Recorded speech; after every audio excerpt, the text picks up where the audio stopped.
Doctor Who: The Edge of Time, I would describe this as a game that is a bit of a mix of various genres. It's hard to classify this game just because the gameplay is so varied.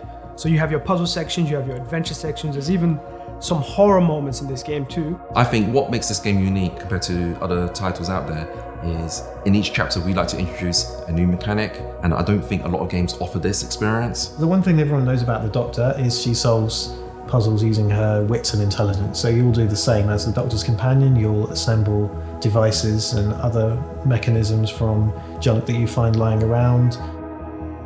When you're working in VR, the environment is probably your strongest tool. You tell so much about seeing the story, what's going on by that scene itself, by that environment. With the environments, you've always got to be mindful about the player. You need to think about, first of all, what kind of environment is it? Is it storytelling? Is it gameplay? Is it action? And then you've got to work around that, because you always have to lead the player to where you want them to go, but without being overly obvious.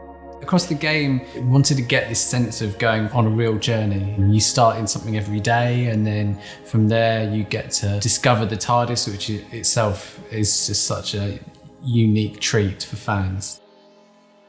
The best thing about VR is the hand-to-hand interactions, where you can pick up objects, place objects down, or just rotate things. And it's so satisfying when you have that one-to-one movement with your hand, just picking up something and twisting it like a switch. In general games, you just go up to it, push a button, and it just flicks for you.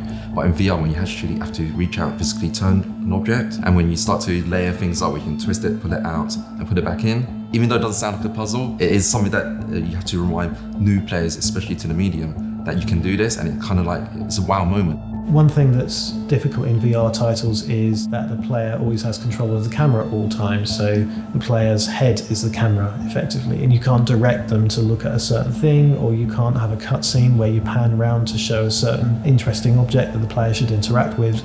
In this kind of game, you don't have that freedom because the player's in control. The Doctor is very, especially in the early start of the game, she's very present as a guiding voice, and she's there to give you hints and give you a rough idea of what's going on. But obviously you can't have that all the time, because the player's just going to feel like they're being told what to do. You want an element of discovery that the player has for themselves.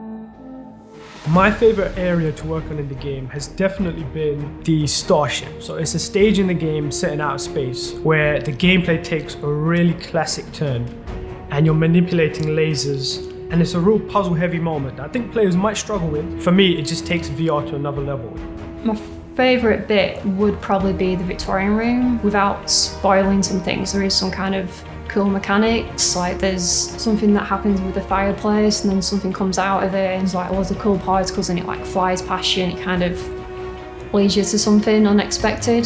The part of the game that I'm most excited for players to experience is near the tail end of the game, and it's a real arcade light gun experience where players finally get to have some power. They're gonna get their own back on the bad guys. Oh, what am I most excited for people to play? It's always the moment seeing someone enter the TARDIS for the first time, because you see that people almost think it's a magic trick, or they're trying to see how they can break it. Everyone will do this where they open the door, they look in, and they see the bigger on the inside effect, but then they'll back up and try and look around and see how the trick works. The thing that I'm probably most excited for players to go through, aside from the TARDIS, obviously the Weeping Angels. The VR's the perfect medium for the Weeping Angels in that you probably couldn't do it in any other way.